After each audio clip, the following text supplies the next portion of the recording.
qu'on se comprenne bien. Nous avons le plaisir, j'allais dire le bonheur, la chance même d'accueillir de manière spéciale le professeur Fidèle Pierre Zengema, qui est un recteur honoraire, actuel, je pense, actuel directeur de la chaire de l'UNESCO en sciences sociales à l'Université Oumar Bongo au Gabon. Ben voilà, c'est une conférence qui a été introduite au cours de cette session consacrée aux changements ruraux en Afrique. Alors, vous allez nous parler des NTIC et la dissipation des pouvoirs en Afrique. Voilà. Est-ce que ça s'inscrit dans cette thématique? Vous allez d'une manière ou d'une autre essayer de trouver une connexion. Sinon, ben, soyez le bienvenu. Merci. Bon, 15 minutes, ce serait impossible pour toute la conférence. On va essayer d'aller à 30, on va tricher un petit peu. Merci. Donc, prenez environ 19 minutes de présentation et puis on pourra échanger. D'accord, merci. Alors, monsieur le Président, je le disais tout à l'heure, monsieur, vous avez dirigé avec ces 2 jours nos échanges et on ne peut que se féliciter de ces rencontres-là. Alors, moi, je vais vous parler, bien sûr, des NTIC, les nouvelles technologies et la dissipation des pouvoirs. En fait, je parle d'une question de départ.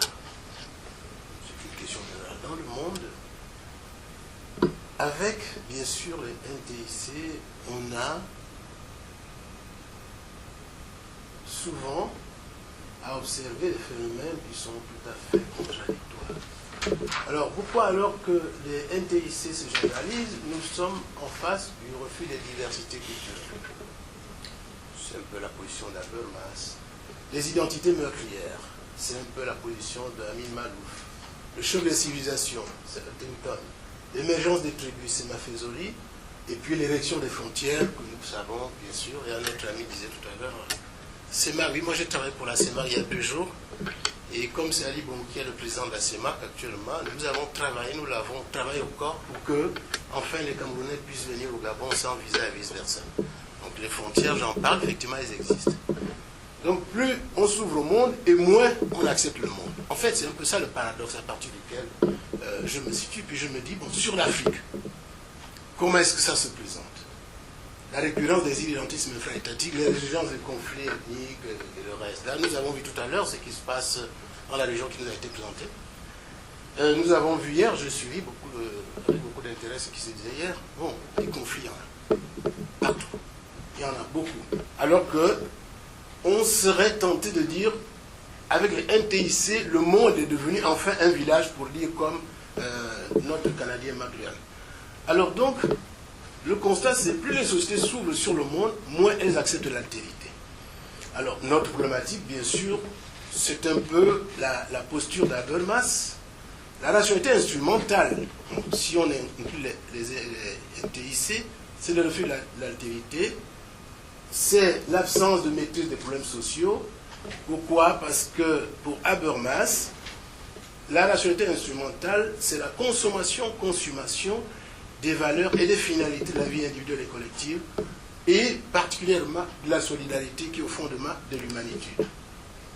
Freytag ne dit pas autre chose. Je prendrai juste 2 cas sur la culture: dissolution des formes signifiantes synthétiques, logement comportemental; sur le plan politique, dissolution, pouvoir et action politique réfléchie, ce qu'on appelle la praxis, bien sûr par des systèmes et procédures de contrôle avec la globalisation de NTIC. Mais là où tu nous dit, il faut définir les concepts. Alors, pour l'opinion, ce que nous appelons ici la doxa, la globalisation, c'est la mondialisation.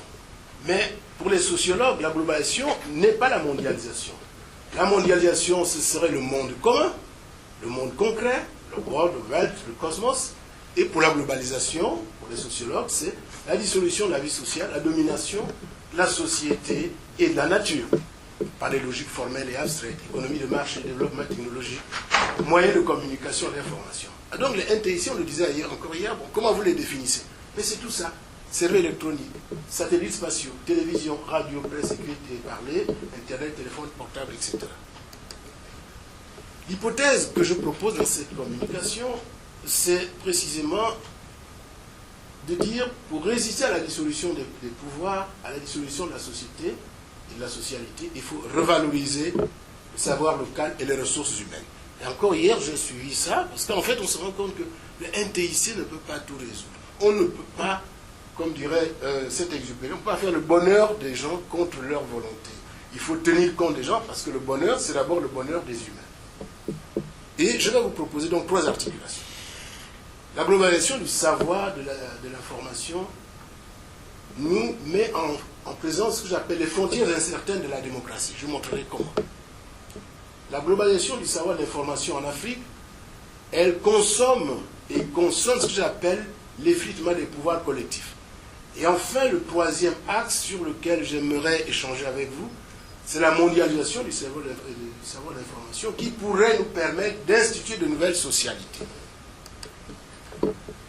Alors, globalisation de l'information, les frontières incertaines de la démocratie. Après 39-45, on s'accorde pour dire que la libre circulation de l'information consomme l'espoir des peuples face au nazisme, face au fascisme et bien sûr face à toute domination.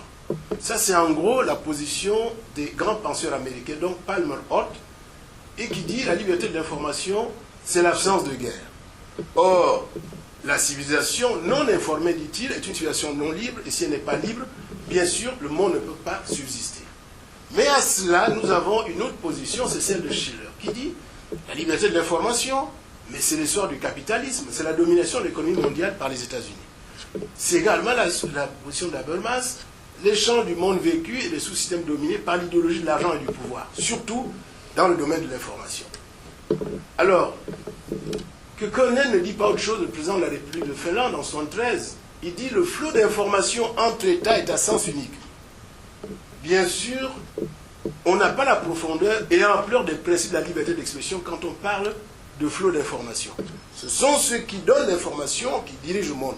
Comme disait Machiavel, celui qui détient l'information, bien sûr, détient le pouvoir. Einstein ne dit pas autre chose. Il dit « Je soutiens l'effort et je réduis au silence les faibles sans effusion de sang ». Et là, nous le retrouvons dans Marc Ferro, la SD est morte, vive l'ONU, le monde diplomatique, avril 2013. Alors, nous prenons par exemple, pour illustrer cela, le cas du Bhoutan. Quel était l'objectif du roi du Bhoutan en 1998? Il dit « Je veux mener mon pays au plus haut niveau de bonheur national brut ». Nous connaissons ce fameux principe qu'il nous propose. Et en 1999, il dit « On lève l'interdiction des télévisions dans le pays ». Et qu'est-ce qui arrive? Murdoch arrive avec quoi? Avec 46 chaînes de télévision. Et bien sûr, immédiatement, nous sommes en phase de l'augmentation de la violence, de la publicité, des divorces, des criminalités et de la drogue. Alors la question préjudicielle globale que je pose, est-ce que l'idéologie de la libre circulation de l'information, c'est l'espoir des peuples face aux dictatures? C'est une question préjudicielle.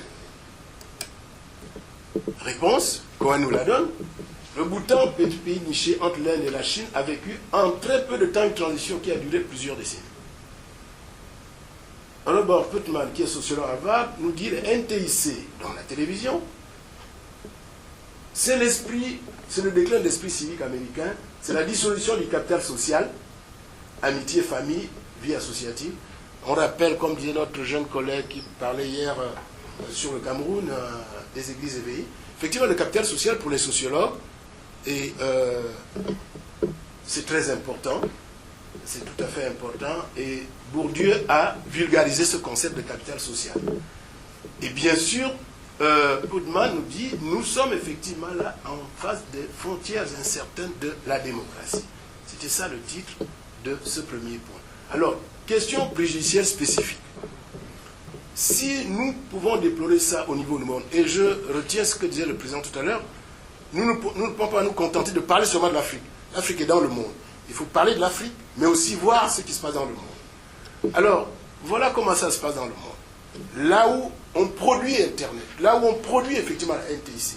Et dans le cas de l'Afrique, question préjudicielle spécifique, quid de l'emprise de la globalisation du savoir et de l'information sur l'effritement des pouvoirs en Afrique. C'est le deuxième point. Alors, cela nous amène à 3 menaces. Effritement des pouvoirs, accroissement des distances sociales et augmentation de l'insécurité. Comment se présente l'effritement des pouvoirs? Premier facteur d'effritement des pouvoirs, c'est une information non inclusive. Ça veut dire quoi? Ça veut dire que c'est une minorité qui détient réellement, effectivement, le monopole de la diffusion du savoir et de la décision. Ça peut être à l'intérieur de nos pays les groupes bien sûr dominants, ça peut être par rapport à nos pays les groupes qui imposent un certain nombre de canaux de circulation d'informations. Donc l'information, la télévision, le téléphone, l'ordinateur constituent aujourd'hui dans la société du savoir une véritable richesse. Et bien sûr, face à ça, vous avez ceux qui sont dans l'ignorance, ceux qui ne maîtrisent pas ça et que l'on range dans la catégorie des pauvres. Et c'est ce qui consomme la fracture numérique. Info pauvre et cybernanti. Alors, bien sûr, les Nations Unies ont pris conscience de cela, et en particulier l'UNESCO. Donc, la recommandation de l'UNESCO sur le cyberespace sonne l'alarme à ce niveau-là. Et cela, c'était au moment du sommet mondial de la Société de l'information en 2003 en Suisse. Et c'est le premier instrument juridique international qui peut être considéré comme inaugural. Pourquoi? Parce qu'il propose l'accès universel au cyberespace à partir de 4 axes ou 4 objectifs. Multilinguisme sur Internet, accès aux œuvres et documents tombés dans le domaine public, exception aux droits d'auteur pour l'éducation et la recherche, et enfin, politique d'accès tarifaire au réseau.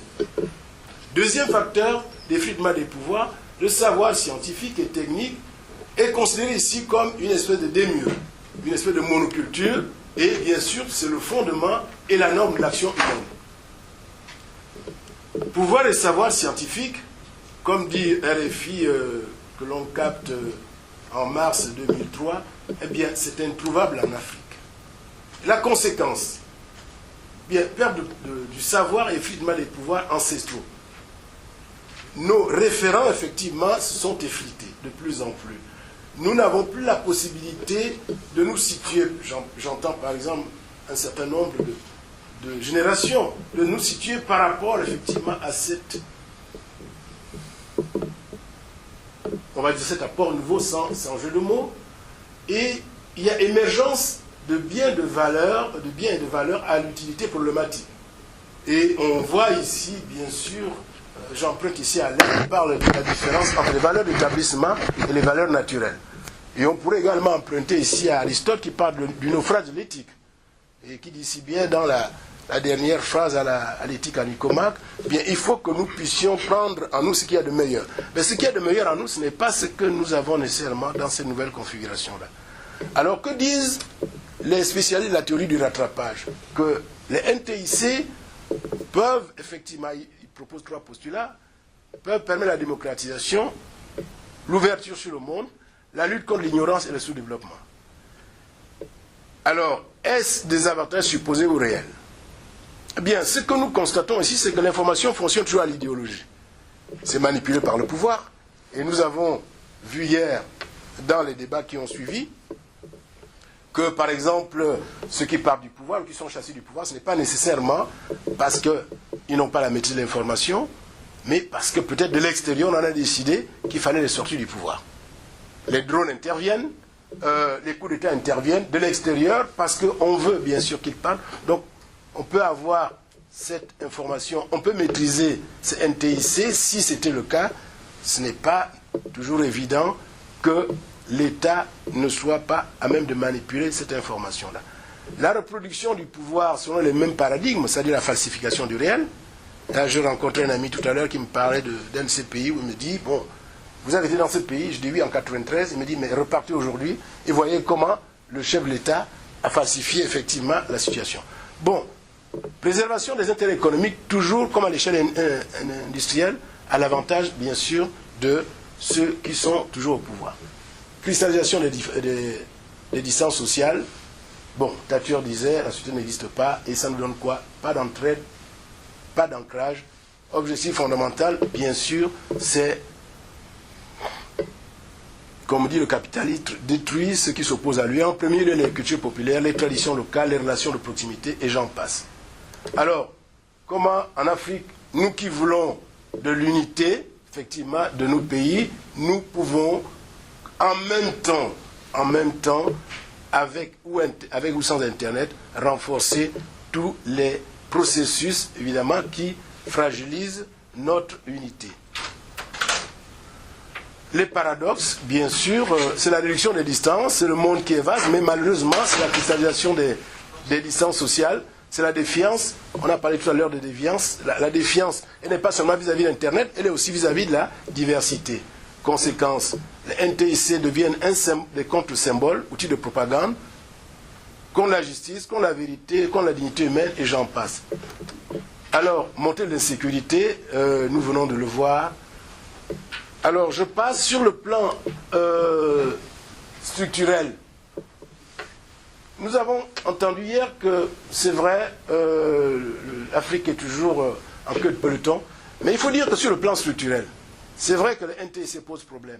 Mais même lorsque l'Afrique connaît une forte croissance, comme c'est le cas aujourd'hui, on n'investit pas toujours dans le NTIC, parce que les dirigeants africains ne sont pas visionnaires et ne voient pas que dans la nouvelle société du savoir, bien sûr, il faut maîtriser le NTIC. Ça nous vient toujours de l'extérieur et ça nous vient avec, bien sûr, les perspectives qui sont celles qui mettent en place NTIC. Ce n'est pas tout que d'avoir un NTIC. Il faut encore maîtriser la logique, il faut encore maîtriser les paradigmes qui sont derrière le NTIC. La nouvelle situation en Afrique, c'est celle-ci, qui est considérée aujourd'hui comme la frontière de la mondialisation. Et on dirait que, pour faire très bref, 10 lions africains ont un revenu de 10 000 $ supérieur à celui des BRIC. Brésil, Russie, Inde, Chine. L'inflation est contenue à 8%. Les déficits de la dette sont de plus en plus réduits. La pauvreté, les derniers chiffres, c'est ça, tombe aujourd'hui à 31% de la population. Bon, bien sûr, le handicap, c'est quoi? C'est la croissance qui est forte démographique, qui va peut-être plomber ce bel élan. Mais, comme on dit, le plus important, c'est que si on veut qu'Internet soit, bien sûr, à l'avantage de nos populations, je l'ai dit tout à l'heure, il faut déjà qu'on puisse l'approprier, qu'on puisse nous situer par rapport à ça, non plus seulement comme des simples consommateurs, mais comme des producteurs, effectivement, de savoir, d'informations. Et alors, il faudrait au moins, je dirais ici, s'accorder sur un certain nombre de choses. Un certain nombre de choses, c'est quoi? C'est la participation qualitative des citoyens au processus de communication. C'est la participation collégiale des citoyens à la prise de décision et pour que l'information devienne enfin un véritable savoir pour l'Afrique. Bon, c'est à peu près ça. Et comme je le dis ici, qu'est-ce qu'il y a de nouveau? Quid novis sub sole? Bien, ce qu'il y a de nouveau, c'est que le savoir des experts, il est daté, mais le nombre de professions fondées sur le savoir est de plus en plus important. Conséquence, il faut revaloriser le savoir local, les ressources humaines, sauvegarder les acquis des expériences séculaires des sociétés face au ravage de la globalisation. On garde ce qui est bon. Ce qui n'est pas bon, bien sûr, on s'en sépare. Alors, donc, objectif stratégique, élaborer un projet global de recherche scientifique fondé sur la réduction des déséquilibres numériques, et j'en passe, vous voyez au tableau, et construire de nouvelles socialités. C'est le troisième point. Comment nous construisons de nouvelles socialités? Bien, on part d'un postulat. Le savoir pour une société, c'est la capacité d'agir et la possibilité d'actionner quelque chose. Conséquence, le savoir scientifique ou technologique crée en permanence, plus que tout autre, de nouvelles possibilités d'agir. Est-ce que l'Afrique est au rendez-vous? Voilà la question. Donc, et comme le dit si bien Carl Schmitt, même la science n'a pas le droit de régner. Elle n'est pas la vie, elle ne crée rien, elle construit et maintient, mais elle ne comprend que le général, l'abstrait et sacrifie la plénitude individuelle de la vie sur l'autel de son abstraction. Dans le cas contraire, comme dit Habermas, la science et la technologie jouent une fonction idéologique. Pour les sociologues que nous sommes, bien sûr, c'est la maîtrise du savoir qui a fait les grandes civilisations et non pas la barbarie. Et la circulation de l'information peut avoir un avantage. D'accord? Mais il faut savoir maîtriser les risques. Et j'ai bien apprécié hier ce que nous disait celui qui a présenté Sinomad, qui disait on va d'abord à la base et on demande aux populations comment elles peuvent effectivement maîtriser les outils avant de pouvoir faire sur un certain nombre de projections. Et ce que je voudrais dire également pour terminer en conclusion, c'est que moi j'ai eu la chance d'aller à Porto Alegre 3 fois. Parce que nous avons mis en place les forums sociaux mondiaux. Et nous avons créé en 2003 en 2001, avec Samir Amin et les autres présidents Ben Bella, nous avons créé le Forum social africain au Mali. Et nous nous sommes rendus compte, qu'on le veuille ou non, que si les organismes, là on a parlé hier de société civile, quelle est la part de la société civile, quelle est sa part d'indépendance, mais ce qui est sûr, les réseaux sociaux fonctionnent, mais à condition qu'elles soient capables, bien sûr, d'avoir un cap. Et ce cap-là nous permet de voir ce qui s'est passé à Porto Alegre, et ce qui a fait que, précisément, en face de ceux qui se réunissaient à Doha et tout le reste, bien, les forums qu'on avait mis en place avaient quand même pu impulser une dynamique nouvelle qui nous permet de dire un autre monde est possible. Et là aussi, un autre monde est possible avec Internet, à condition que nous ayons la maîtrise, bien sûr, de la production de tout ce qui se donne. Donc, l'objectif stratégique, je le disais, en conclusion, c'est se réapproprier le potentiel de la société. C'est de construire de nouvelles socialités, redynamiser les communautés locales. Mais cela, il faut bien se comprendre, ce n'est pas un repli identitaire, ce n'est pas une clôture sur soi-même, ce n'est pas, bien sûr, une manière de refuser l'ouverture, c'est plutôt une inclusion dans la mondialisation. Ce qu'il faut remettre en cause, c'est la globalisation. Ce qu'il faut, bien sûr, je dirais, accepter ici, c'est la mondialisation, mais à condition que nous donnions à la mondialisation la définition suivante: procès de coordination et d'intégration progressive des sociétés, prise en compte de la nature sociale et sociétale de la vie collective, revitalisation des formes et des cas de vie collective. Autrement dit, redéfinir les sociétés, c'est redéfinir les rapports à la nature. Et je conclurai, si vous voulez, en disant, avec Frétal, il s'agit donc d'instituer un nouvel écoumène. Je vous remercie de votre attention. Sans commentaire, hein? Très enrichissant. Et donc, je vais tout de suite passer la parole à l'auditoire, si on va avoir une dizaine de minutes pour cette conférence placée sous le signe, n'est-ce pas, de paradoxe, face à un monde de fracture, un monde d'hégémonie. Comment, n'est-ce pas, placer l'Afrique, n'est-ce pas, à ce rendez-vous du savoir, hein, face à ce biais optimiste qui a été présenté versus le biais pessimiste. Le côté optimiste venant du fait que, ben voilà, il y a une possibilité de valoriser, de s'approprier des technologies, mais lesquelles peuvent également constituer une porte de sortie pour aller à cette globalisation-là. Bon, alors, c'est lui qui a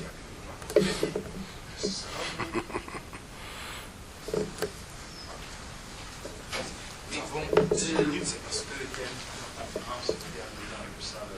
Oui, c'est. Et. Vous restez là. Oui, je reste là. Tout d'abord, je veux dire, ça rejoint quand même pas mal de choses qu'on a dit dans cette salle. Absolument. Ici, et qu'on a dit même à l'extérieur. Absolument. J'ai quand même un point, disons. C'est pas un point critique, mais je trouve qu'il y a un facteur avec lequel il faut faire les comptes, parce que l'autre jour, je parlais des problèmes et des inquiétudes quand on met en place une bibliothèque numérique qui concerne les sources africaines. Et l'année dernière, je suis allé à Dakar, il y avait une conférence organisée par la Côte d'Azéa à Gorée. Et ce qu'on disait finalement, c'est que toute l'Afrique s'est mis à numériser les sources, à mettre en ligne suivant un certain mode pour attraper un regard quels sont, et qui peut-être n'est pas réel, je veux dire, au fond de soi-même, et que la plupart de ces projets sont quand même continuent à être pilotés par Google, par moi, c'est vraiment la seule chose, c'est que c'est inévitable, il faut faire quand même les comptes avec des superpuissances mondiales, avec le fait que ces superpuissances cooptent dans une certaine manière des élites africaines. Quand je parle d'élite, je ne parle pas seulement de gouvernement, je parle même des intellectuels, etc. Et donc, il faudrait arriver à sortir de là.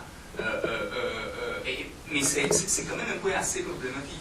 Oui. Parce que, étant donné que je suis d'accord sur tout ce que vous avez dit, mais il y a quand même ce facteur-là que je pense qu'il faudrait prendre en considération. Parce que comment on fait pour éviter qu'on impose à une déterminée réalité, qu'elle soit locale, régionale, nationale, et notre projet encore de numérisation, de standardisation des savoirs, qui n'est pas le fait des Africains, mais qui est imposé de l'étranger avec des moyens vraiment puissants, je veux dire, parce que tout le monde sait la Google, même la Bible.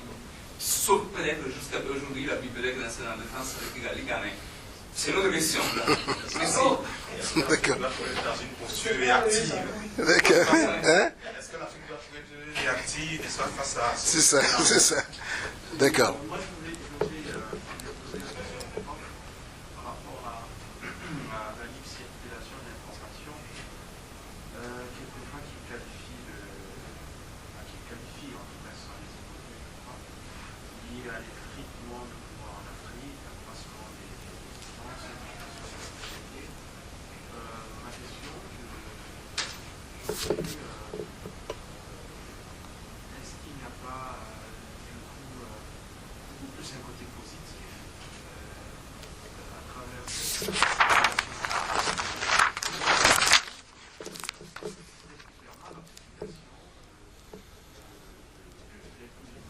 à la part internationale.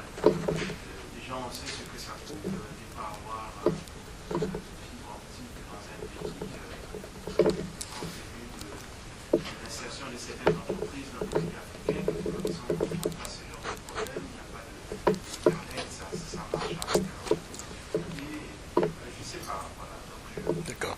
qu'est-ce que vous en pensez là-dessus? Et la deuxième question, pour conclure, c'est l'utilisation, parce qu'il a parlé de savoir des experts éclatés, il faudra valoriser le savoir, il faudra valoriser les ressources, il faut instituer le nouvel être humain, se réapproprier du savoir. Ben, qu'est-ce que vous en pensez finalement du savoir africain qui existe sur le terrain et qui n'est pas exploité? Qui n'est pas exploité. Il n'est pas exploité. Vous avez répondu à la question. Vous le chassez, ce savoir. Vous avez répondu à la question. Il n'est pas exploité. Bon, je peux Oui. faire l'ensemble des préoccupations pour essayer de synthétiser tout ce que sont toutes les autres. Mais je crois qu'il y a beaucoup de respect qu'il vous doit. Eh bien, d'accord. C'est aussi une leçon que nous devons retenir en Afrique, mais continuer à respecter le droit des personnes. Donc, ce que je peux dire, c'est que cette présentation que j'ai beaucoup appréciée se termine par une proposition forte, mais qui me semble être une voie de passe. Parce que si je vous ai très bien compris, vous nous demandez d'accepter la mondialisation, mais de refuser la globalisation. Je ne sais pas si je caricature. Alors, la globalisation apparaît aux yeux de certains comme étant la conséquence logique De la mondialisation. de la mondialisation. L'achèvement. C'est donc, le stade paroxysme Oui. du processus de mondialisation. C'est la géographie. À partir du moment où quelqu'un, un pays, nous disons qu'on ne connaisse pas le pays, que nous avons l'esprit, certains pays, quelques-uns, tentent d'imposer une valeur comme étant la norme universelle, à travers ce qu'on nomme pudiquement justement la mondialisation. Alors, comment est-ce que, et comment il vous semble possible de refuser, d'accepter ceci en refusant cela? D'accord. Il faut peut-être qu'on échange. Oui, rapidement. Global, D'accord. mondial. D'accord.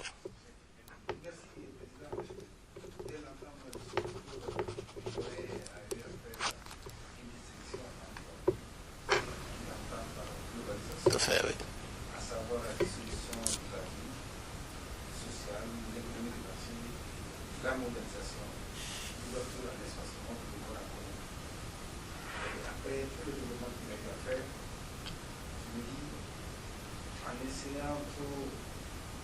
verser l'eau du verre. On a récité de verser l'eau du verre avec l'enfant.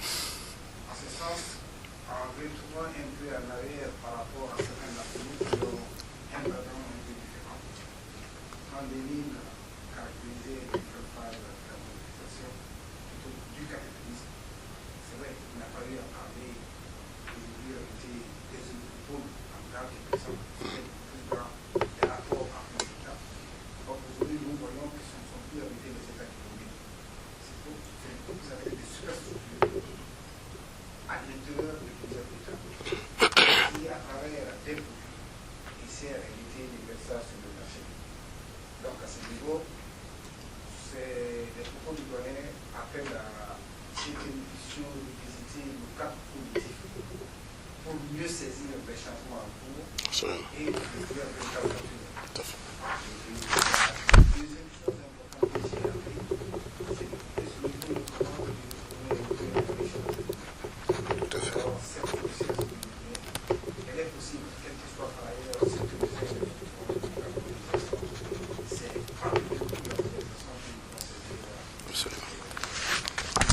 D'accord. Merci. Je vais répondre rapidement. D'accord. D'accord. Voilà. Merci, chers amis. Je pense que c'est l'avantage de ces rencontres, échanger, puis voir comment nous pouvons avancer ensemble. Bien, vous parlez de sortie du monopole. Effectivement, c'est ce que je dis. C'est-à-dire que tout vient de l'extérieur et on consomme. Et je dis, si nous voulons nous mettre au même pied que les autres, il faut cesser d'être de simples consommateurs. Hier, nous avons parlé de up, down, bottom, bottom up. C'est un peu ça. C'est-à-dire, jusque-là, nous recevons. Nous sommes le réceptacle, en fait, le compte de déjection de ce qui se fait. Mais je n'ai pas de raison de penser que l'Afrique ne peut pas se situer au niveau de la création. Nous avons les compétences. Nous avons une expérience qui nous permet de dire depuis toujours que toutes les civilisations peuvent à un moment donné se situer au niveau le meilleur. Et je reviens à ce que j'ai dit à propos d'Aristote sur l'éthique à Nicomaque. Nous pouvons chercher en nous ce qu'il y a de meilleur. Et je pense que si l'Afrique veut, et elle peut le faire, se situer pour être capable de produire, comme les autres, les outils aujourd'hui qui inondent le monde. Et c'est tout le problème, c'est tout l'enjeu, effectivement, de cette rencontre. J'ai fait mon premier ouvrage en 1989 sur la modernité. D'accord? Modernité, tiers, limite et bouc hémisphère. Où je posais justement ce problème-là.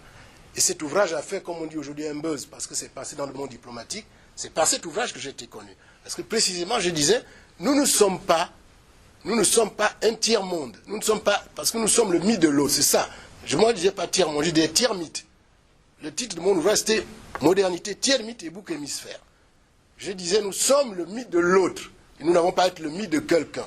Un continent ne peut pas être le mythe d'autres personnes. L'Afrique, comme tout continent, a tout à fait les capacités, les moyens de se situer et de proposer. Je ne vais pas revenir sur ce que Cheranta Diopadi et les autres, mais nous savons que nous avons les moyens de le faire. Il suffit que nous ayons ce qu'on appelle chez nous des leadership visionnaires. Tant que nous n'avons pas compris que la société du savoir nous met aujourd'hui en jeu face, bien sûr, à notre existence, la recherche-développement en Afrique, c'est 1%, et même moins de 1%, recherche-développement, moins de 1%. Au Gabon, c'est 0,70%. C'est absolument insignifiant. Quand vous pensez que le Japon, l'Allemagne qui ont été battus à la Deuxième Guerre mondiale mettent pratiquement plus de 40% de leur richesse dans la recherche-développement, et on voit les résultats, pas plus difficile. Tant que nos chercheurs seront, je dirais, à la marge, bien, nous serons face à ça. Silicon Valley, ça a été créé par combien de personnes? Nous sommes d'accord? Bref, nous pouvons répondre à ce défi. C'est le défi, effectivement, du XXe siècle. Nous pouvons répondre à ce défi-là. Alors, là, vous me parlez effectivement d'informations positives. Oui, elle est positive. Vous savez, le monde n'est pas binaire, hein? Il n'est pas manichéen. Ce n'est pas d'un côté noir, d'un côté blanc. Vous pouvez trouver des phénomènes sociaux qui soient capables, effectivement, de donner à espérer. Si l'information circule, et certains l'ont dit, bon, on appelle aujourd'hui RFI, Radio France Intoxication, parce que bon, moi je ne dirais pas ça, mais bon, ça vient et puis ça vous donne tout ce que ça vous donne, d'accord?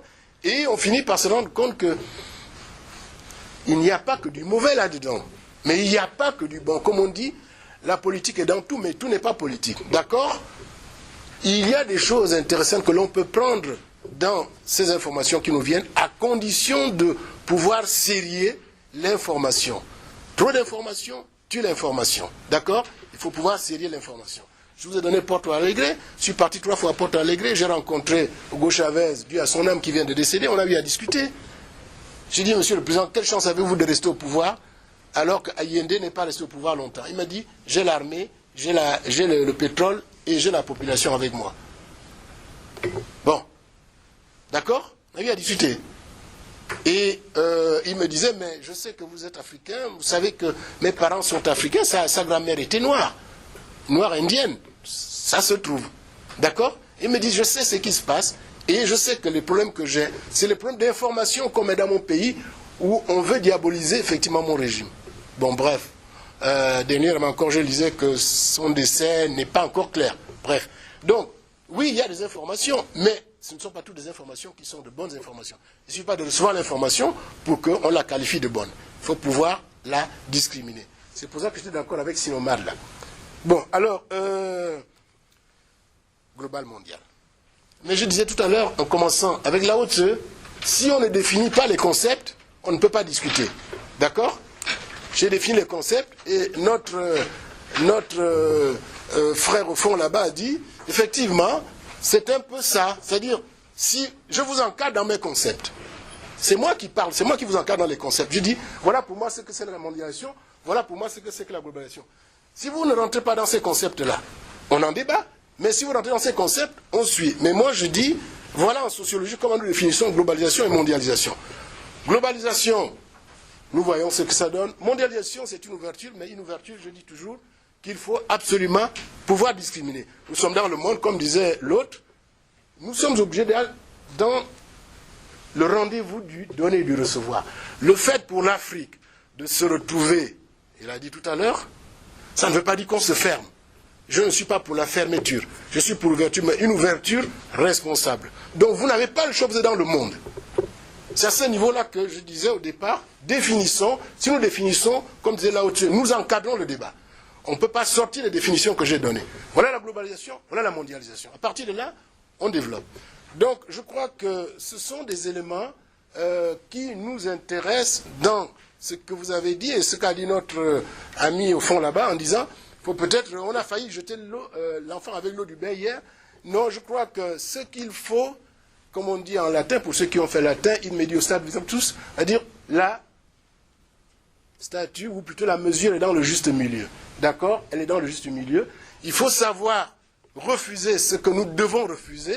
Nous ne pouvons pas tout accepter, mais il faut également reconnaître ce qui est bon en disant, nous pouvons le prendre à condition que nous ne perdions pas notre âme.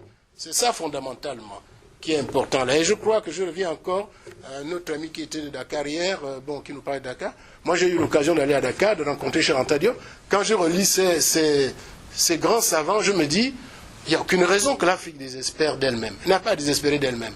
Et on n'a pas à avoir peur justement de la mondialisation. On n'a pas à avoir peur de ça. On a à l'affronter en disant, nous avons la capacité, nous, de produire. Nous, d'être comme les autres. Il n'y a aucune raison d'en avoir peur. Il n'y a aucune raison d'avoir peur de l'information si nous sommes capables, nous, de produire l'information et nous pouvons la produire. Donc, voilà un peu ce que je dis par rapport à ça. Et Monsieur le Président, je vous remercie pour le temps que vous m'avez accordé. Très bien. Bon, ben, merci sincèrement. Donc, ceci,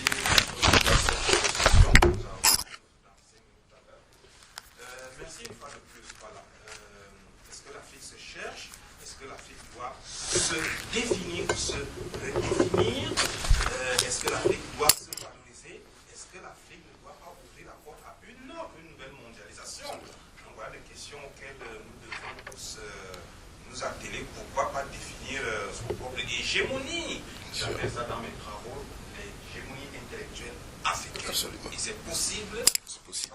De créer des canaux, de créer des ressources, Absolument. des réseaux par rapport à ça. Et puis, ben voilà, valoriser ce local ou bien globaliser ce local à partir Exactement. de la forêt africaine. Tout à fait. Alors, très bien. Tout à fait. Merci. Et puis, Merci. Merci. Merci, Monsieur le Président.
En fait, j'en ai amené.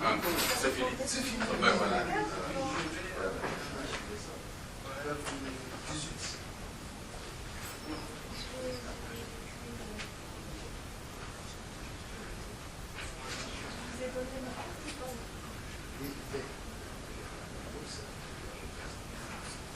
C'est sur ma carte, il y a mon numéro du parc. Je vais vous écrire un numéro.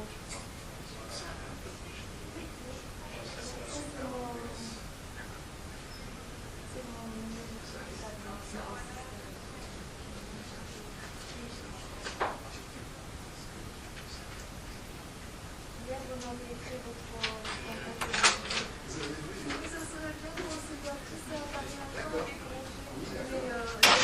déposer à l'aéroport. Parce que je pense aller au Japon autour de 18 ou 20. Alors, je souhaite dire Vendredi 3 mai. tout le monde.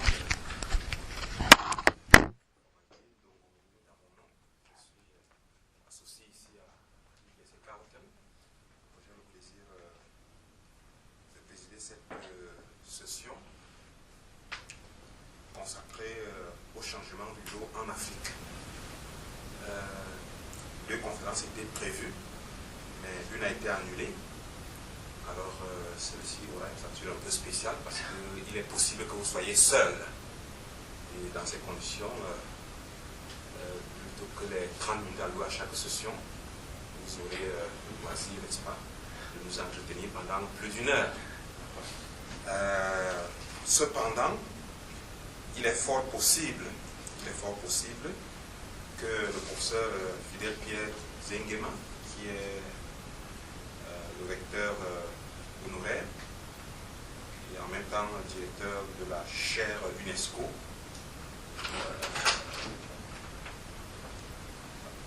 les sciences sociales à l'université Omar Bongo du Gabon, nous rejoignent pour nous entretenir sur, c'est une conférence d'hier qui a été, on ne peut pas dire annulée, le conférencier était absent, et ils sont entendus, tant que le professeur vraiment délivre la substance de cette thématique sur l'innovation organisationnelle et réhabilitation de la paysannerie gabonaise par les TIC dans le contexte, n'est-ce pas, de la participation politique en Afrique à l'ère de la technologie numérique, mouvement de masse populaire entre virtuel et réel. S'il nous rejoint, je vais l'introduire. Sinon, je voudrais vous introduire seul pour cette conférence. Je rappelle que vous êtes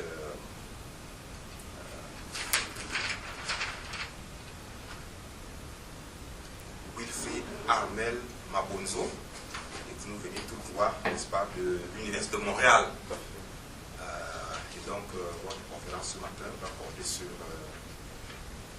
le monde rural en Afrique, au cœur du changement social et numérique. Qu'est-ce que cela veut dire dans le cas des changements ruraux dans notre cher continent africain?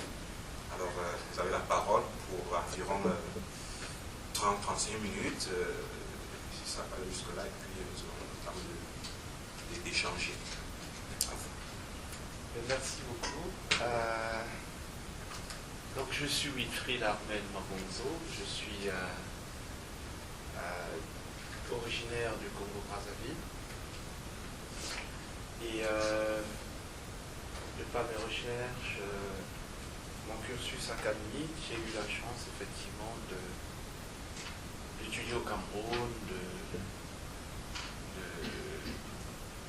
faire quelques recherches au Tchad aussi, et également au Cameroun. Et ça, c'est ce qui relève un peu de l'Afrique centrale. Sinon, après, j'ai eu l'opportunité de faire plusieurs recherches liées aux sciences sociales ou à l'anthropologie du développement. Je suis à l'université de Montréal. Je ne suis pas encore professeur, non du tout. Je suis candidat au doctorat et je pense que ça fait partie de la réalité nord-américaine.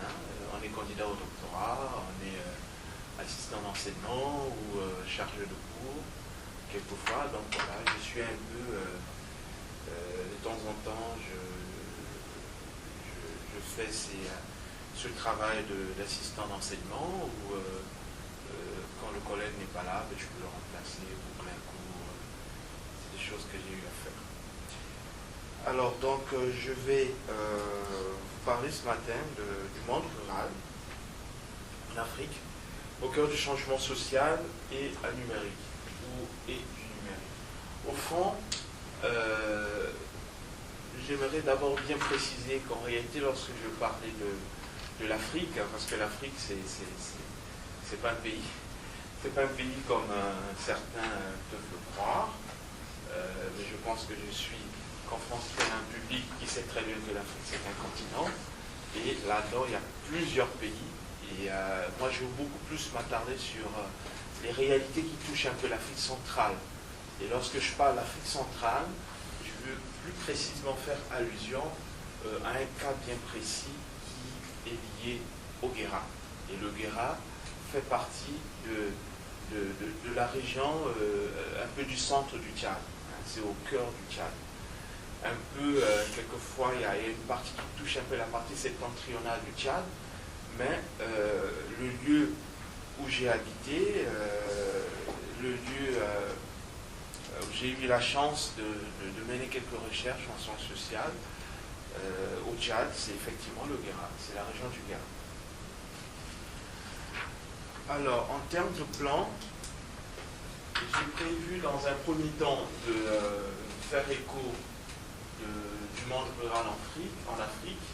Donc, quand je dis faire écho, c'est plus m'attarder un peu sur la définition du terme monde rural.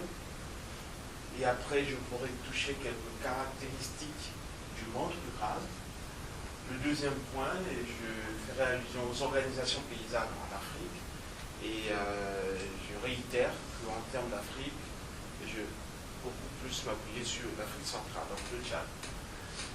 Et donc, comme organisation paysanne, je me suis dit que c'était quand même assez intéressant de faire allusion à une organisation que j'ai côtoyée plus ou moins, que j'ai bien côtoyée lors de mon séjour au Tchad, qui effectivement travaille sur les banques de céréales pour lutter contre l'insécurité alimentaire ou la famine au Tchad. Donc, comme B, je fais allusion aux banques de céréales et financements octroyés, c'est-à-dire dans quelle mesure ces banques de céréales fonctionnent et comment les banques de céréales font pour avoir un financement. Et en troisième point, je ferai allusion au changement social, à la stabilité sociétale. En fait, le changement social qui est l'aboutissement de l'activité mise en place par ces organisations paysannes. Et donc, du coup, là-dedans, je pourrais davantage faire allusion aux apports des banques de céréales dans la lutte contre l'insécurité alimentaire. Alors, dans un premier temps, le monde rural en Afrique centrale. Donc, définition du terme monde rural. Vous savez, il existe toute une panoplie, toute une kyrielle de recherches sur le monde rural. Il y a beaucoup d'écrits, beaucoup d'ouvrages. On peut faire juste une conférence sur la définition de ce terme. Mais je me suis dit, pour le temps, parce que je ne savais pas que j'allais avoir 30 minutes, mais en tout cas nous étions partis sur 15 minutes de présentation, je me suis dit qu'il fallait davantage être plus précis. Donc du coup, je me suis plus attardé sur une définition que j'ai jugée plus ou moins explicite à ce que je vais dire par la suite. Donc, en termes de monde rural, c'est quoi exactement? Moi, je le conçois, le monde rural, comme un espace regroupant une population vivant de l'agriculture, de la chasse, de la pêche, de la foresterie, en incluant ainsi toutes les personnes exerçant une activité agricole, mais aussi les inactifs à leur charge. Comme vous le savez très bien, le monde rural en Afrique, c'est vraiment ça n'a rien à voir avec le monde urbain, c'est plus un peu le secteur plus ou moins primaire, c'est-à-dire que toutes les activités tournent dans la plupart des cas autour de l'agriculture, de la pêche, de la chasse, de la foresterie. À la limite, parfois trouver une grande entreprise dans un milieu rural en Afrique, pour ce qui est du cas du Guéra, c'est très difficile pour ne pas dire que ça n'existe pas.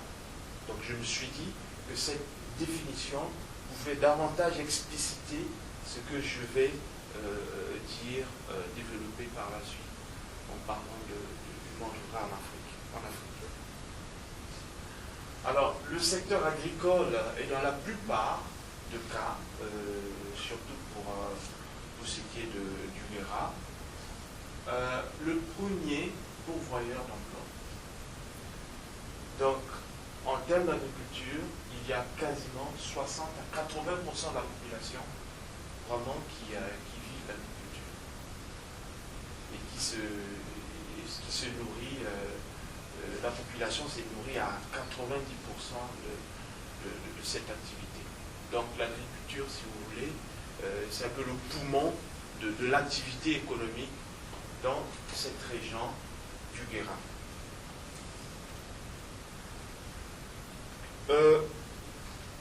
Après, je me suis dit quand même, pour aller un peu plus en avant de ce terme, au lieu de juste m'attarder sur cette définition que j'ai jugée intéressante par rapport à ce que je vais dire, je me suis dit, quand même, la définition n'est pas restée la même. Elle a changé. Il y a des choses qui ont changé. Le monde évolue. Du coup, au tournant du XXIe siècle, ce n'est plus nécessairement vivre des activités primaires qui définissent, si vous voulez, le contexte rural. Ce n'est plus vivre à l'écart du reste de la société, notamment des villes. Les villes, comme les campagnes, sont étroitement liées, même si les écarts demeurent en termes de conditions de vie. Donc c'est une définition au fil du temps qui évolue. Le monde rural n'est plus, de nos jours, quand on sort un peu de la région du Guéra, on veut s'approcher un peu du Salamat ou des régions qui sont un peu autour du Guéra, on s'en rend compte que ce n'est plus l'apanage, si vous voulez, de ces activités primaires, agriculture, élevage, chasse, la foresterie, mais de nos jours, il y a des activités économiques, quelquefois qui touchent un peu l'industriel dans certaines régions, qui peuvent définir ce que c'est le monde rural. Et comme vous allez le constater, le monde rural tel que conçu en Afrique et le monde rural tel qu'il est construit, tel qu'il est conçu dans un milieu occidental ou au Canada, c'est deux choses différentes. Le milieu rural conçu en Afrique ressemble ici, ou le milieu rural tel qu'il est vécu, conçu au Canada ou dans un milieu occidental, et ça représente, si vous voulez, le milieu urbain en Afrique. Mais bon, je voulais quand même préciser qu'il y a eu une évolution en termes de ce concept. Du coup, selon les chiffres des Nations Unies, en 2005, la population agricole de l'Afrique centrale est passée de 80% en 1961 et moins de 50% en 2005. Qu'est-ce qui explique cela? C'est assez simple. En Afrique centrale et notamment au Guéra, je peux dire que l'exode rural touche à plein fouet la réalité de ce que vit la jeunesse africaine. Du coup, à un certain âge, cette population plus ou moins jeune qui constituait, si vous voulez, comme une force motrice dans le cas des activités agricoles, la chasse, la foresterie, dans une cellule bien précise, qui peut être une cellule familiale, à un certain âge, cette population finalement quitte le milieu rural pour le centre urbain. Du coup, ça joue sur la production. C'est-à-dire que si une production autrefois qui était à 80%, mais après le départ de cette force motrice, la population quasiment baisse. Et du coup, ça explique un peu le passage entre les 80% de cette population ancrée sur les activités agricoles et du coup une population qui se retrouve quasiment à 50% pour ce qui est du Guéra, ancrée un peu sur les activités primaires. Mais comme je le précise, les 50%, ça c'est par rapport aux données reçues du système des Nations Unies, des organisations qui travaillent là-dessus, en 2005, mais aujourd'hui, de nos jours, certainement, les chiffres ont changé. Mais au moins, il y a comme un passage un passage qui explique un peu le chevauchement en termes d'activité agricole dans ce milieu adjaraï. Le monde rural africain donc n'est plus exclusivement agricole, et le monde urbain est encore en partie occupé par l'agriculture périurbaine, de l'image. Le monde périurbain, pour ce qui est de la ville de N'Djamena, que je connais très bien, N'Djamena c'est la capitale politique du Tchad, et donc quelquefois à N'Djamena, dans la manière de vivre, de sentir et de penser, on a comme une impression que c'est encore un monde rural en miniature qui perdure. Je ne veux pas dire c'est dans tous les quartiers, mais au moins dans certains points de la ville, la manière de faire de la population, il y a comme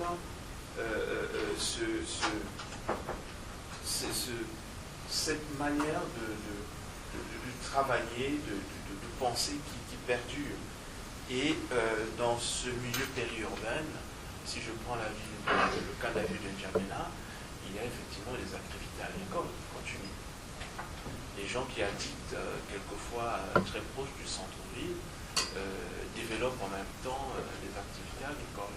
Ça peut être à la périphérie de la ville de N'Djamena, où de temps en temps ils peuvent aller dans la banlieue pour cultiver, pour faire du mil. Et quelquefois c'est même au niveau de la parcelle qui peut planter telle ou telle autre chose pour survenir à leurs besoins alimentaires. Alors le petit 2, le B, quelles caractéristiques du monde rural? Alors là, je précise aussi que le monde rural se caractérise de plusieurs manières. Il y a, en termes d'activité économique, il y a vraiment une passerelle entre le milieu urbain et le milieu rural. C'est deux choses différentes. Mais moi, ce qui m'a plus touché lors de mes recherches, quand j'ai fait ma recherche au Guéra, c'était surtout l'organisation des paysans. C'est-à-dire la manière de mener les activités économiques en milieu rural comme en milieu urbain, c'est vraiment deux choses différentes. Du coup, sous la forme traditionnelle africaine, les organisations paysannes, dans la plupart des cas, lorsqu'on parle des organisations paysannes, on peut faire allusion aux tantines, on peut faire allusion aux groupes d'entraide pour les travaux, on peut aussi faire allusion aux associations qui existent qui travaillent en commun accord pour lutter contre l'insécurité alimentaire. Je fais allusion à l'insécurité alimentaire parce que dans le cas précis que je vais prendre comme organisation paysanne, effectivement, je vais parler de la lutte contre l'insécurité alimentaire, mais cette fois-là en faisant allusion aux structures qui existent, comme des banques de céréales, des greniers alimentaires, qui ont été mises sur des structures qui ont été mises sur pied par la population pour faire face à cette situation qui se pose de façon accrue. Donc du coup, la caractéristique personnellement que je me suis dit qui pouvait coller un peu à ce que je présente aujourd'hui, c'est surtout les organisations paysannes. Mais comme caractéristique du milieu rural, il n'y a pas que ça. Il y a plusieurs caractéristiques en termes économiques, sociales, politiques, religieux. C'est vraiment c'est deux choses différentes entre le milieu rural et le milieu urbain. Mais je veux davantage, personnellement, m'appesantir sur les organisations paysages pour mieux expliciter ce que je pourrais montrer comme changement social qui découle des activités mises en place par les organisations paysannes dans un milieu rural bien précis qui est celui de la région du Guéra. Donc parmi les diverses descriptions des organisations paysannes africaines,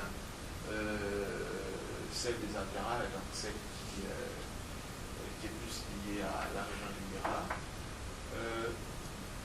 je pense qu'il y a une place de choix qui mérite d'être relevée ici, d'autant plus qu'il s'agit d'un phénomène original et porteur d'une dynamique sociale novatrice que certains pensent déterminante pour l'avenir.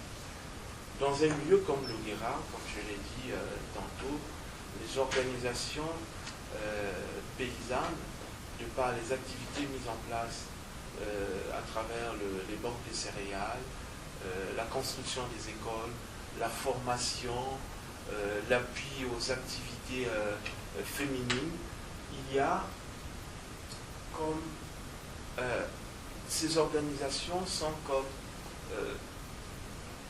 sont perçues comme éléments vraiment, comme le moteur, si vous voulez, qui peut expliquer un peu le changement social. Évidemment, en parlant du changement social, je pensais dans un premier temps de parler du développement, mais personnellement, je trouve toujours que parler du développement, c'est un concept qui est un peu polysémique, parce qu'en termes de développement, on retrouve tout à l'intérieur. Mais je pense que j'ai opté pour le terme changement social, parce que je voulais à la fin expliquer à peu près, ou montrer, de par les activités mises en place par ces organisations paysannes, qu'est-ce qui a dû changer dans la manière de vivre de la population. En termes de vécu, qu'est-ce qui a dû changer? Du coup, les banques de céréales et lutte contre la famine dans la région du Guéra, donc le Tchad. Je précise une fois de plus que la création des banques de céréales ne date pas d'aujourd'hui. Les banques de céréales existent bel et bien avant même la colonisation, avant les indépendances. C'est une activité qui permettait à la population de lutter contre l'insécurité alimentaire. Souvent, après la récolte, je crois dans un milieu africain que je connais comme le Tchad et même le Cameroun, parce que j'ai fait la partie septentrionale du Cameroun que je connais très bien, le Mara, le Garwa, et même au Congo, il y a comme ce qu'on appelle des greniers qui existent au sein d'une cellule familiale. C'est-à-dire après la récolte, la population s'organise de garder ce que j'appelle par denrées alimentaires dans le grenier, quitte à ce que, quand il n'y a plus de denrées alimentaires, ils peuvent facilement faire recours à ce qu'ils ont gardé pour se nourrir et par la suite l'utiliser pour la culture pendant la période de production. Donc les banques de céréales, la création de banques de céréales a vu le jour grâce à l'organisation des paysans Adjaraï. Les Adjaraï, sont les habitants de la région du Guéra. Donc elle a vu le jour grâce à l'organisation des paysans Adjaraï afin de lutter contre le déficit céréalier chronique dans la région du Guéra. Et ces activités ont toujours reçu également le soutien permanent des églises. Pour ce qui est du Guéra, il y a le diocèse du Guéra qui travaille en commun accord avec les structures paysannes pour lutter contre l'insécurité alimentaire. Parce que lorsqu'on parle de l'insécurité alimentaire en Afrique, n'oubliez pas, la partie qui est beaucoup plus touchée, c'est la partie subsaharienne. Et en termes de partie subsaharienne, dans la plupart des cas, on fait allusion au Niger, un peu le nord du Tchad, et en tout cas les pays, le Mali, parfois la question se pose aussi. Mais dans la région dans laquelle j'ai vécu personnellement, le Guéra, les organisations paysannes avec lesquelles j'ai travaillé, c'est des organisations mises sur pied par les populations elles-mêmes pour lutter contre cette question qui se pose de façon permanente et affective.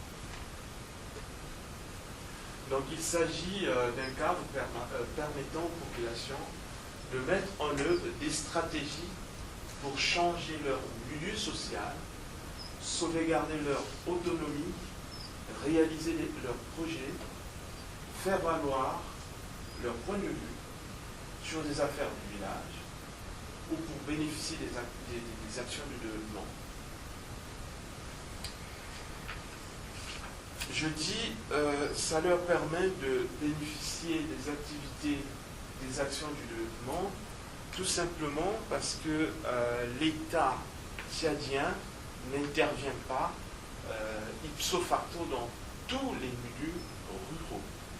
L'État tchadien n'intervient pas dans tous les villages.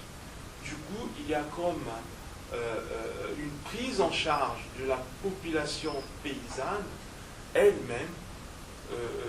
Il y a comme des activités mises en place par la même population pour faire face aux questions ou aux réalités sociales qui constituent leur vécu quotidien, qui sont vraiment des activités qui sont vraiment au centre de leur vivre ensemble, mais de façon permanente. Du coup, les activités comme organisation paysanne, il y a par exemple ces activités liées aux banques de céréales, mais il y a aussi des activités qui sont liées aux écoles,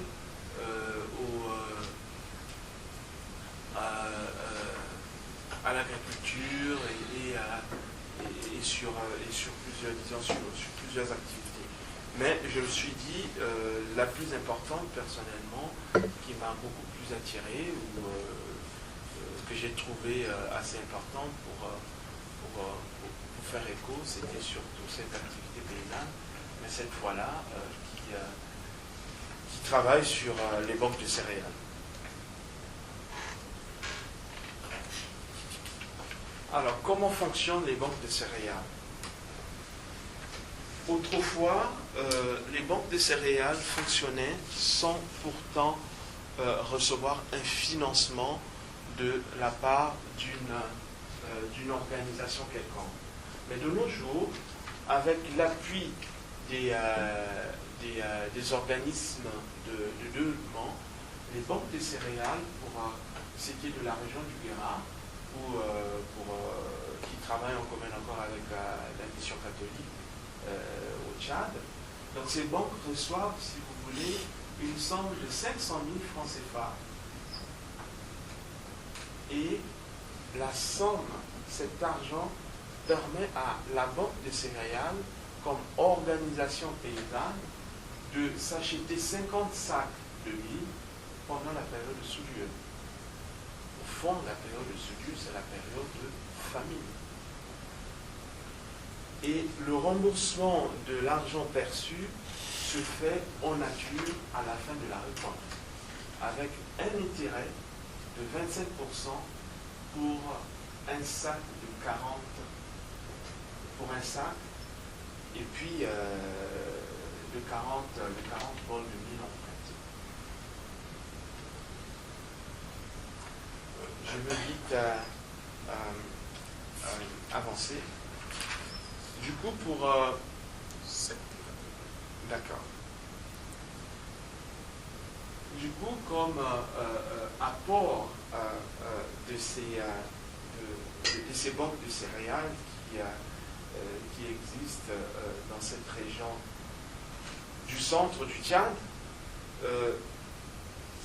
au fur et à mesure que les banques de céréales ont été mises en place par les populations elles-mêmes, et après appuyées par les organismes de développement qui évoluent sur le terrain, comme apport, il y a la mobilisation et la valorisation des ressources locales. En termes de ressources locales, je fais allusion ici aux ressources humaines et au savoir-faire local. Les organismes de développement n'évolue plus de façon un peu fermée, mais c'est des organismes, une fois présents sur le terrain, pour ce qui est la région du Vera, c'est des organismes qui travaillent en commun accord avec la population locale, et ces organismes utilisent en même temps le savoir-faire de la population locale. Au lieu de faire une banque de céréales ou un grenier communautaire sur du riz ou je ne sais à quelle céréale, les gens se sont rendus compte que le mil constitue, si vous voulez, le poumon de leur denrées alimentaires. Du coup, ils se sont dit que c'est beaucoup plus intéressant de s'appuyer sur des denrées alimentaires qui sont cultivées, récoltées par la population, quitte à ce qu'à la fin, après la récolte, les populations peuvent facilement en tirer profit de leur récolte, soit pour lutter contre l'insécurité alimentaire, et à la fin utiliser les mêmes denrées alimentaires pour la production. Donc ça permet également, comme ces banques de céréales, d'améliorer la sécurité alimentaire de la population et donc leurs conditions de vie. Donc les mêmes banques de céréales permettent de réguler des prix de céréales sur le marché local, régional, national, en période de soudure, et ça facilite la circulation des produits vivriers, non seulement au niveau de la région, mais aussi autour des régions limitrophes. Et après, il y a une amélioration des relations sociales. Et quand je fais allusion à l'amélioration des relations sociales, c'est parce que j'ai publié en commun, disons, avec des collègues qui sont à l'Université catholique, j'ai publié un article sur les banques de céréales, lutte contre l'insécurité alimentaire et apport en termes de développement au Tchad. Donc je développe davantage cet aspect lié sur l'amélioration des relations sociales, mais il n'y a pas seulement l'amélioration des relations sociales, il y a aussi l'amélioration des capacités d'analyse et de réponse des populations rurales. Donc il y a ce changement social finalement qui permet à la population rurale de se retrouver et d'améliorer leur vivre ensemble. Et à cela s'ajoute la formation à caractère professionnel et technique. Et en termes de formation technique, il y a par exemple l'usage du numérique à travers la prise des images, l'Internet, la projection numérique, qui permet d'offrir au monde rural d'autres perspectives et alternatives dans le cadre de la production agricole ou de la transformation de leur cadre de vie. Le numérique, de nos jours, dans un milieu rural comme celui du Guéra, toutes les activités qui sont réalisées par les organismes de développement s'appuient aussi sur du matériel numérique. Il y a des informations, par exemple, qui se passent par le biais de l'Internet, où il y a le téléphone cellulaire qui existe aujourd'hui. Il y a, lors d'une présentation, d'une formation des organisations paysannes qui sont sur le terrain, il y a des outils numériques qu'on utilise pour former non seulement la population, mais aussi pour améliorer le vivre ensemble. Du coup, ça a un impact sur le changement social dans ce monde rural qui est celui du Guéra. Et voilà, donc à peu près voilà ce que j'ai préparé pour vous. Après, s'il y a des questions, je pourrais davantage m'attarder sur tel ou tel autre élément que je n'ai pas peut-être développé pendant cette présentation. Je vous remercie. Très bien, Wilfried, merci beaucoup pour cette conférence bien structurée, bien menée et j'allais dire bien contrôlée. Félicitations. Et donc, tout de suite, sans plus attendre, je vais laisser la parole à l'auditoire. On est environ une quinzaine, 20 minutes maximum de discussion avant de passer à la prochaine conférence que j'ai organisée pour dans quelques instants. Donc, la parole, le monde rural en Afrique centrale, les organisations paysannes, comment est-ce que la société est structurée, a été structurée et restructurée aujourd'hui. Chacun se présente, commentaires, questions, observations, critiques. Voilà, donc je commence par ça. Merci bien, Président. Je m'appelle Nafek Bita. Je suis enseignant-chercheur à l'Université de Monaco. Je suis malien de l'Afrique occidentale, mais je suis malien également de l'Afrique centrale. Pour la petite histoire, les Maliens rentrent au Cameroun sans visa. Ce qui n'est pas le cas du Camerounais pour aller au Gabon ou à l'Université.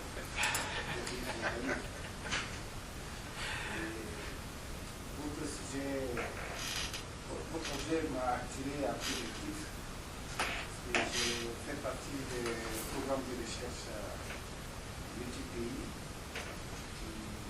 qui est intitulé Mobile Phone in Africa. Donc, ça couvrait le Mali, le Cameroun, le Tchad, l'Angola, le Soudan et le Sénégal. Donc, dans chacun de ces pays, nous avons eu à prendre des étudiants en thèse. J'ai été co-directeur de l'étudiant tchadien qui s'appelle Jimé Sini. Il a travaillé sur l'héritage post-conflit et la téléphonie mobile dans la région du Kira au Tchad. Le moment où vous voulez parler, vous avez à parler du changement social et du numérique dans le monde rural africain. Cela veut dire, approximativement, vous avez eu à travailler sur le même objet.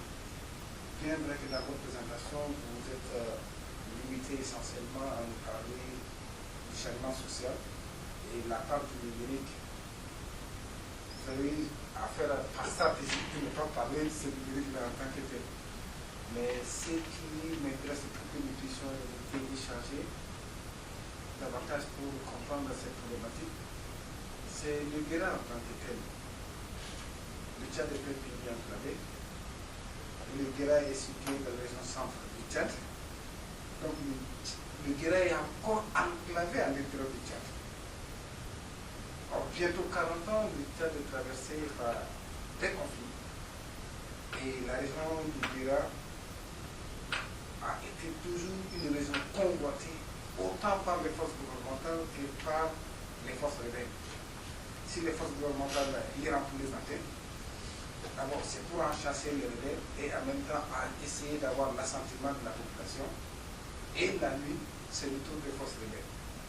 Donc ce qui a fait que les populations du Guéra ont été très tôt confrontées à plusieurs défis. Ce qui fait ensuite que ce sont les gens du Guéra, surtout les Azaraïs, qui ont été les Tchadiens qui ont eu à migrer le plus au Soudan, au Nigeria et au nord du Cameroun.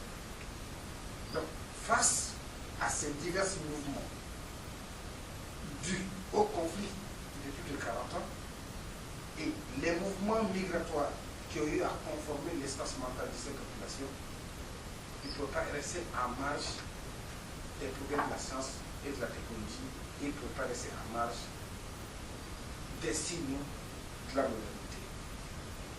Maintenant, est-ce qu'au niveau de la population du Guéra, comment la population a eu à approprier toutes ces dynamiques pour mieux se poursuivre, non plus transformer le Guéra en temps par rapport à la considération du gouvernement comme une zone rurale, une zone arriérée, du moment où c'est le Guéra qui est au centre de tous ces conflits-là. Comment les Azaraïs essayent d'en profiter pour accéder à des ressources. Donc voilà les questionnements qui me viennent à l'esprit. Et à ce niveau, comment les Azaraïs arrivent à utiliser la téléphonie mobile. Et en situation de conflit, de comportement du gouvernement en coupant en réalité tous les réseaux, tous les relais, autant les arrêts sont dans le monde, autant en situation conflictuelle ils sont coupés du monde. Donc ils arrivent à compenser cela par le fait migratoire, par l'exil-migration. Oui, je préfère par l'ensemble des préoccupations, peut-être 3 maximum, avant de poursuivre. 3 poissons. Au même moment, il faut peut-être vous entendre. Parce que là, Commencez par donner aux femmes, si elles ont demandé. ce n'est que les hommes, malheureusement. Ce n'est que les hommes. Les femmes ne veulent pas parler. Bon, vous aurez le loisir d'intervenir tout à l'heure. Je commence par... Merci. Il reste environ une dizaine de minutes. Non, c'est très bref. Bonjour, Francesco Reale, l'université CNRS Tours, laboratoire CIDER. Je rejoins un peu la préoccupation de mon collègue, parce que justement vous avez parlé dans la toute dernière partie de cette formation professionnelle qui comprend aussi une formation en Internet au numérique, mais je voudrais savoir quand même de quoi il s'agit, si c'est une formation généraliste sur l'Internet ou si ça concerne plutôt vraiment la gestion des ressources et même c'est quelque chose qui impacte par exemple dans la gestion des bacs de céréales et donc améliore cela.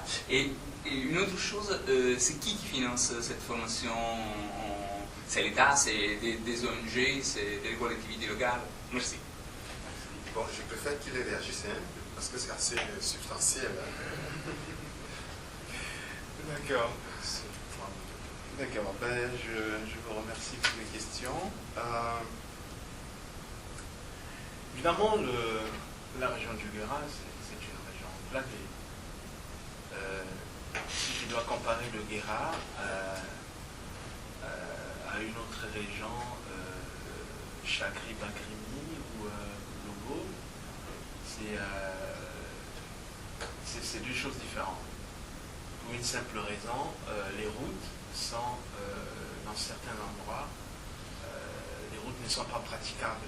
C'est l'accès aux différentes localités, les sous-préfectures, c'est très très difficile.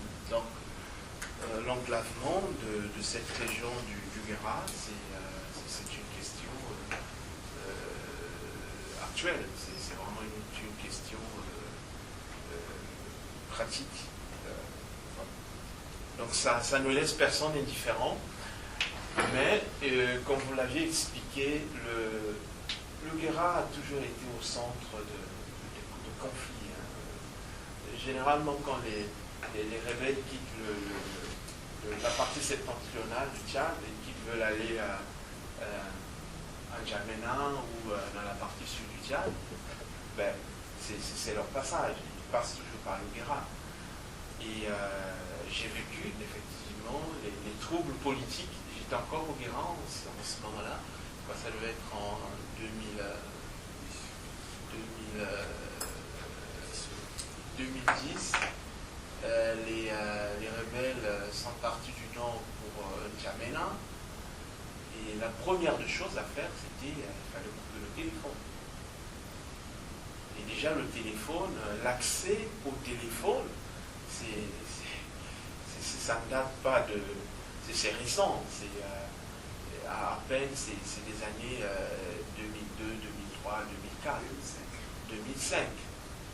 Voilà, et donc je me rappelle, en 2005 ou 2004, j'avais fait un tour au Guéra, c'était dans le cadre d'une évaluation d'un projet de développement mis en place par le diocèse du Guéra. J'avais des problèmes de communication. Donc, comment la population s'en est appropriée du numérique? La population s'approprie du numérique à son rythme. C'est à son rythme. Ce n'est pas tout le monde qui a accès au téléphone portable. Avoir un accès au téléphone portable dans certains endroits au Guéra, c'est comme signe de richesse. Il il faut payer les cartes, il faut charger le téléphone, il faut tout ce qui va avec. C'est pas aussi évident que ça.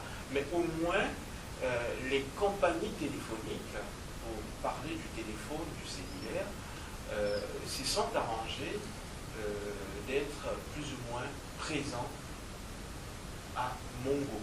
Mongo, c'est, si vous voulez, c'est le chef-lieu de la région du Guéra. Donc il y a cette présence des compagnies téléphoniques. Du coup, ceux qui ont la possibilité d'avoir un accès au numérique, au téléphone par exemple, et ceux qui ont les moyens, ils ont cette facilité d'avoir l'accès au téléphone. Cependant, ils n'ont pas de réseau partout. C'est-à-dire communiquer avec une personne qui est en dehors de la ville de Mongo, parfois il faut être dans des endroits bien précis. Ce n'est pas n'importe où qu'on a la possibilité de communiquer très facilement. Mais ce qui m'intéresse ici, c'est surtout l'utilisation du numérique en termes des activités liées au développement local.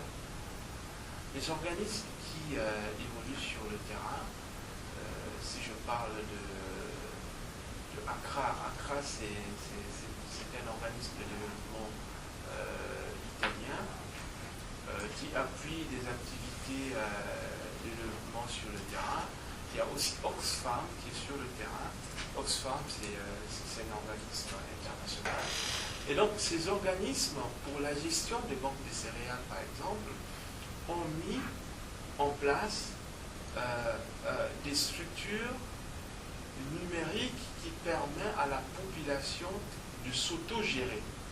C'est des structures qui n'existent pas dans tous les villages, mais ça existe dans certaines localités qui regroupent, si vous voulez, les diverses banques de céréales. Donc, en fait, les banques de céréales évoluent en termes d'organisation, en termes de micro, mais il y a aussi en termes de macro. C'est-à-dire qu'en termes de macro, ça peut être au niveau de la sous-préfecture. Il existe, par exemple, un bureau qui coordonne toutes les activités des différentes banques de céréales. Donc, au niveau des cellules dans chaque village, ils utilisent du papier big pour la gestion de leur banque. Mais après, les données sont envoyées au niveau de la cellule qui chapeaute un peu les petites cellules en termes de micro. Et ces cellules ont des ordinateurs. Il y a des ordinateurs qu'ils utilisent pour la gestion, pour calculer qu'est-ce qui a été dépensé, qu'est-ce qui existe. Et même pendant la formation de la population, que ce soit la formation des associations féminines, ils utilisent des diapos. Là, vous pouvez aussi aborder la formation nette, là. Tout à fait. Non, en même temps, je reprends quasiment aux deux. Je reprends quasiment aux deux. Donc, il y a l'utilisation de l'Internet, par exemple. Parce qu'il faut coordonner les activités.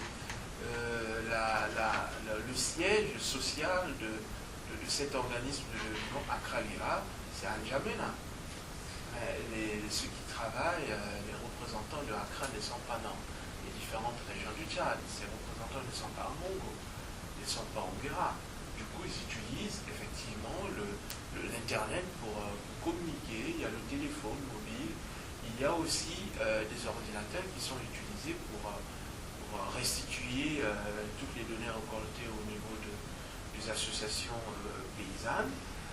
Mais donc il y a cette utilisation du numérique. On ne peut pas dire que le numérique est mis de côté. Au contraire, le numérique permet d'améliorer le vivre ensemble. Il y a comme ce changement social, mais qui s'appuie sur les nouveaux moyens de communication. Et la mission du financement, alors, comment ça se finance? Et puis, pour pas compléter, sous forme de questionnement, comment se fait-il que cette formation soit adressée qu'aux organisations locales? Est-ce qu'elle touche les structures de formation plus générales, les écoles qui par la suite pourront peut-être prendre le relais? Peut-être pas les prendre parce que ça va un peu... qu'on ne forme pas au niveau des écoles primaires, secondaires, etc., pour élargir la base de savoir qui pourra maintenant se déployer au niveau des activités à l'école. Tout à fait. Ben, en fait, d'abord, je veux, pour ce qui est du financement, comme je l'ai dit, les banques de céréales comme structure paysanne ou la création de banques de céréales comme moyen de lutter contre l'insécurité alimentaire, c'est une activité qui existe depuis belle lurette. Hein. C'est comme qui dirait ça existe depuis Abraham. Hein. Donc, c'est pas une activité d'aujourd'hui. Avant les indépendances, après les indépendances, l'activité perdure. Cependant, la configuration de cette activité a énormément évolué. Aujourd'hui, dans les villages, le financement pour la création des banques de céréales est octroyé par les organismes de développement.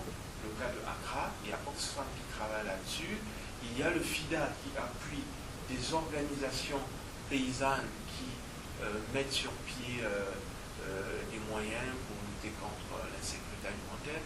Mais après, ça dépend de chaque organisme. Il y a des organismes, par exemple, quand j'ai fait le tour au nord du Cameroun, donc dans la partie septentrionale au Cameroun, à Maroua par exemple, il y a des activités mises en place par le diocèse de Maroua, avec l'appui des organismes de développement.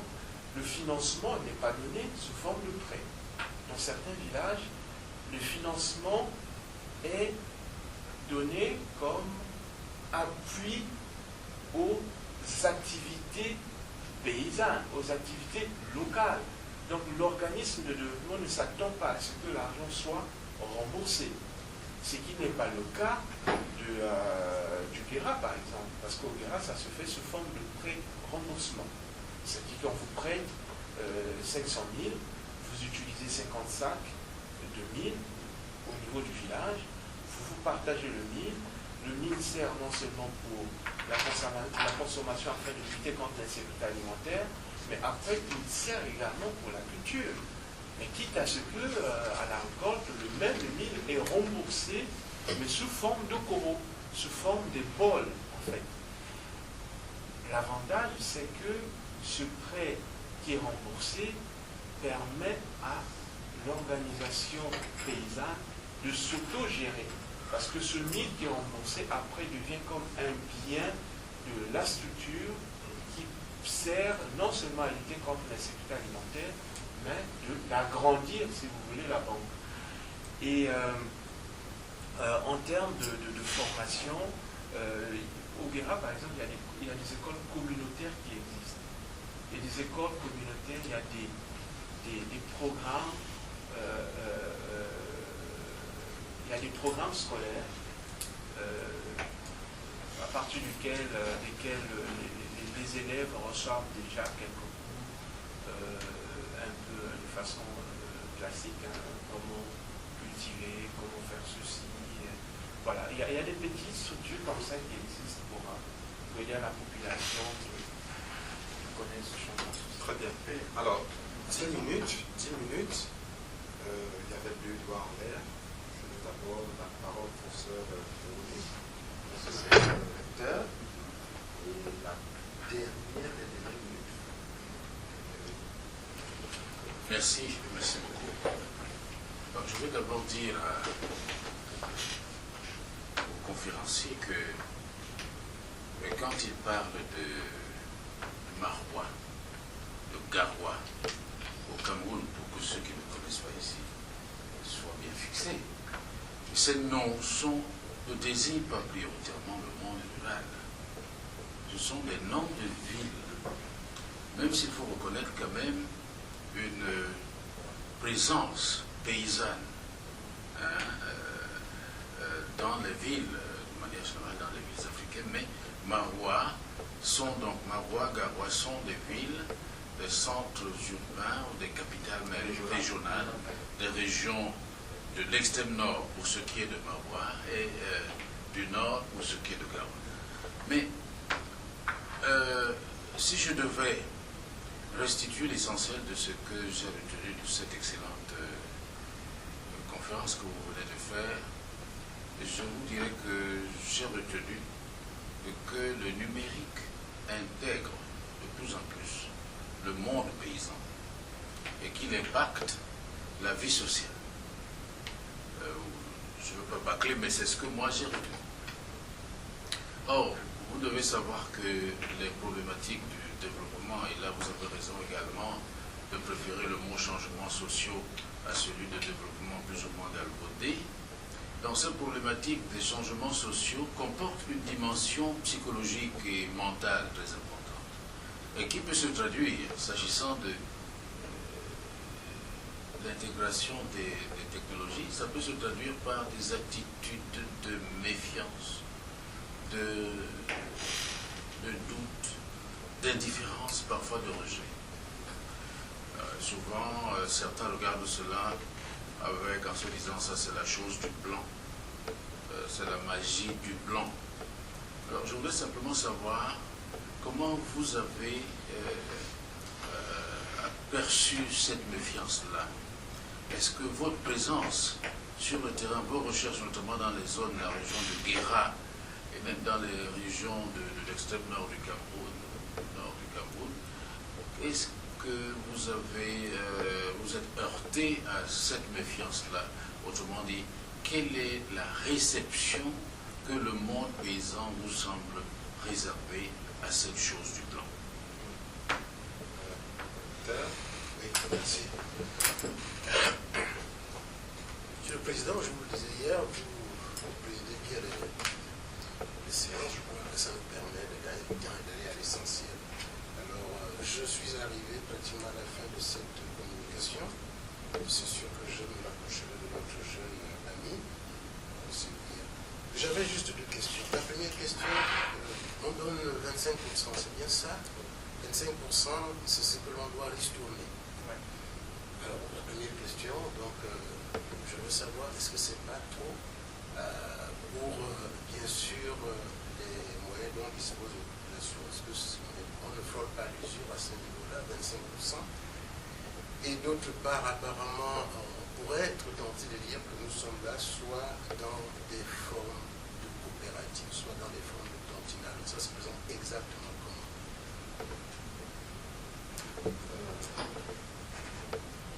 Oui, alors c'est bon.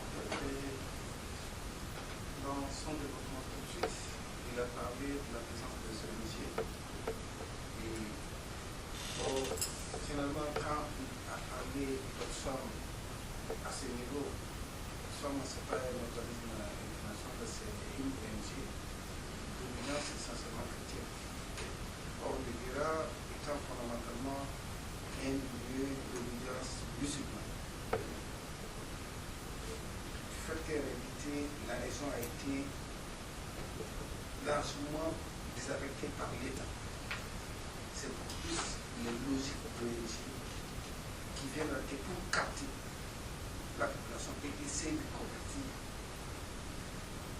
Or, à ce niveau, il y a eu plusieurs conflits religieux au niveau du Guéra où les chrétiens ont voulu appeler un autre niveau. Donc, à ce niveau, le monde nous parlons du changement social. J'espère bien qu'il faille réfléchir davantage sur la logique ONG et sur la logique politique publique en matière de développement, spécialement social. C'est ça. Essayer d'aborder ça en 2 minutes, sans toutefois toucher ce que je vais ajouter. Vous avez été un peu mieux sur le rôle de l'État. Le rôle de l'État. La dynamique qu'on constate aujourd'hui, les nouvelles technologies qui arrivent, cette transformation, j'ai l'impression qu'il y a plus une autogestion, une auto-organisation, une autodynamique qui se passe dans ce milieu rural. Et bon, est-ce que c'est l'indifférence de l'État? Est-ce que c'est l'incapacité? Qu'est-ce qui se passe? Ou c'est plus, que ce soit les ONG ou les organisations internationales qui ont plus prise, qui ont plus un rôle transformateur de ces sociétés-là à jouer dans la communauté? J'avais quand même cette préoccupation, donc c'est de prendre 2 minutes, 3, j'ai ajouté 3 demi, pour trouver l'ensemble des préoccupations. D'accord, merci beaucoup pour les questions. Je précise qu'en fait, lorsque je parlais de Marois, Marois, c'est Ougarois, c'est surtout en termes du lieu du siège. Mais sinon, ces activités se développent beaucoup plus dans le fin fond de cette région du nord du Cameroun. J'ai eu la chance, par exemple, d'aller à Koussery. Ça n'a rien à voir avec la ville de Marois. Bref, j'ai eu la chance vraiment d'aller un peu au plus fond de cette région. Et ça m'a d'abord permis de bien comprendre ce qu'est cette région. Et ça a quasiment mis de côté parfois les stéréotypes que nous avons de certaines populations. Parce qu'autrefois, avant d'aller au nord du Cameroun, je pensais que la population était à 100% musulmane. Ce qui n'est pas faux, ce qui n'est pas vrai, parce qu'il y a une forte présence chrétienne. Et donc, finalement, comment s'est fait l'intégration de ce... en termes de méfiance, voilà. Est-ce qu'il y a eu méfiance ou pas? Oui, il y a une méfiance. D'entre de jeu, une population qui n'est pas utilisée, qui n'est pas habituée à utiliser l'ordinateur ou le téléphone, vous lui proposez d'utiliser l'ordinateur, oui, après, il y a cette peur, mais finalement, tout ce que je vais faire va être connu de tout le monde. Parce que parfois, la population, à la récolte, au lieu de restituer tout le mil, parfois, ils veulent garder une partie du mil, ou je ne sais pas comment. Alors, une fois que tout est mis, les données sont rentrées, il y a comme un contrôle de leur production qui est plus ou moins perdu. Mais au fond, ils ne perdent pas parce que ça permet d'améliorer leur travail et ce qu'ils ont eu comme produit fini. Mais l'avantage, c'est que cette population, en tout cas pour ceux qui utilisent l'ordinateur, il y a des formations qui existent, des formations à l'utilisation de l'ordinateur. La formation à l'informatique. Tous les gestionnaires de banques de céréales, entre deux jeux, reçoivent cette formation informatique. Donc, après, il y a comme cet appétit, ce désir du désir de la part de la population. Une fois qu'ils sont formés, après, ils veulent connaître un peu. Oui, Word, mais est-ce que je peux pas connaître ce que c'est l'Excel? Oui, après Excel, c'est quoi le PowerPoint? C'est quoi le... Bref, il y a cet appétit, finalement, qui vient de lui-même. Mais d'entre deux jeux, oui, il y a comme ce refus. Mais un refus, cette fois-là, une fois qu'ils sont formés, qui n'est plus perçu comme aspect négatif. Alors en termes du remboursement, les 25% de 1000, comment ça se présente? Est-ce que c'est sous forme de coopérative, d'étantine? Les organisations paysannes en Afrique ont toujours évolué en forme de coopérative. C'est des associations, mais au fond, c'est des coopératives. Les mêmes coopératives, ailleurs, ça peut aussi s'appeler des tantines. Parce que dans certains coins en Afrique, des populations qui se mettent en commun pour mettre de l'argent de côté, après s'acheter les sacs de mil, elles évoluent sous forme de tantines. Et ces tantines existent, ces coopératives existent pour lutter contre les secteurs alimentaires, pour ce qui est des banques de céréales, mais aussi pour améliorer leur vivre ensemble, leur quotidien. Donc du coup, ça a comme un impact sur le changement social. C'est ça, effectivement, qui est à la base du changement social. Après, le numérique, aujourd'hui, est utilisé comme moyen pour améliorer le changement social au sein de la société. Donc, après, je suis d'accord avec vous qu'il y a certains organismes qui dans leur méthode de travail, qui font de prêts à la population pendant la période de soudure, quitte à ce que le prêt puisse être remboursé, mais de 20%, je dirais, c'est beaucoup. c'est beaucoup pour certaines populations, mais on ne peut pas dire que c'est beaucoup pour tout le monde, puisque ailleurs ça marche. Le remboursement est fait à 90%. Je connais, je n'ai pas répertorié ça dans la présentation que j'ai faite, mais si on prend par exemple c'est l'intérêt qui est remboursé pour le capital. Ah ouais, c'est le capital qui est remboursé. D'accord. Okay. C'est différent. Ouais, c'est le capital qui est remboursé. Mais l'avantage, c'est que le même capital qui est remboursé par après constitue finalement leur propre capital. Bien sûr. Parce qu'au fur et à mesure qu'ils remboursent, après l'organisme de développement, si je prends le cas de Accra, récupère son capital. Une fois qu'il le récupère, il ne récupère pas le capital après 1 ou 2 mois. Généralement, ça prend plusieurs années. Une fois que le capital est récupéré, le village évolue avec sa banque. Et avec son propre capital, cette fois-là. Du coup, l'activité devient comme leur propre activité et ils s'investissent davantage pour l'épanouissement de leur vivre ensemble. Et la dernière question, des organismes de développement, on dira, oui, le changement social sous la logique, l'apport de, je ne sais pas si j'avais bien compris, mais oui, c'était le, oui, vous savez, je ne sais pas si vous avez déjà fait un tour au Ghana ou au Tchad, le jour que vous allez aller dans cette région, vous allez, je m'excuse, vous allez découvrir un peu ce que j'ai découvert quand je suis allé dans la partie nord du Cameroun. Avant d'aller au nord,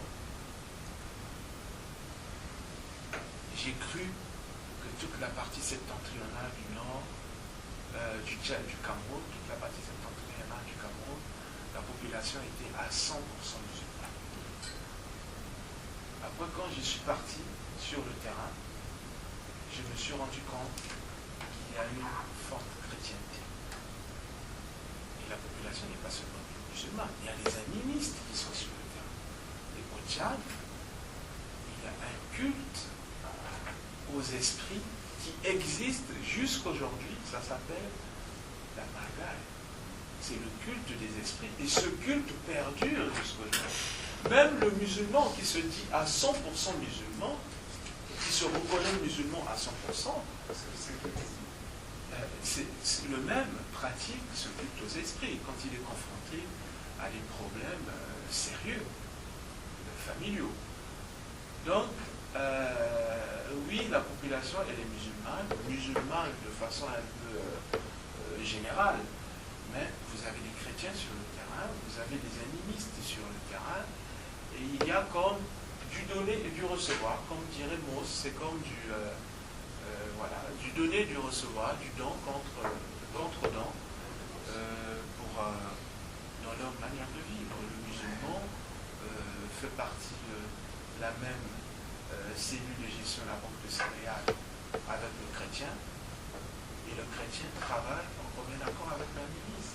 Et c'est ça qui améliore les relations sociales. Les relations sociales comme impact de cette activité mise en place par la population elle-même et appuyée cette fois-là par les organismes de développement.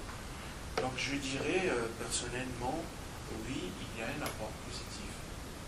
Après, ce n'est pas seulement du positif à 100%, il y a des choses certainement qu'il faut améliorer.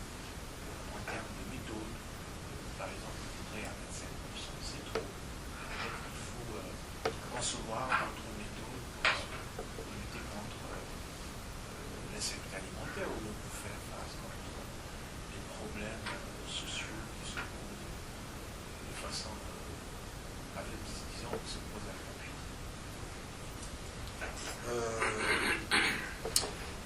Il me reste à remercier le conférencier, mais avec sa permission, je voudrais quand même me permettre 40 secondes d'un petit message, parce qu'avoir l'opportunité d'être avec nous des éminents professeurs, acteurs de terrain du politique qui travaillent sur le terrain, ceux qui travaillent bon, sur le plan, je peux dire, gouvernemental, la coopération, ceux qui pilotent d'une manière ou d'une autre des milieux académiques. Nous sommes ici à l'Association canadienne d'études africaines et là on voit les Africains parler.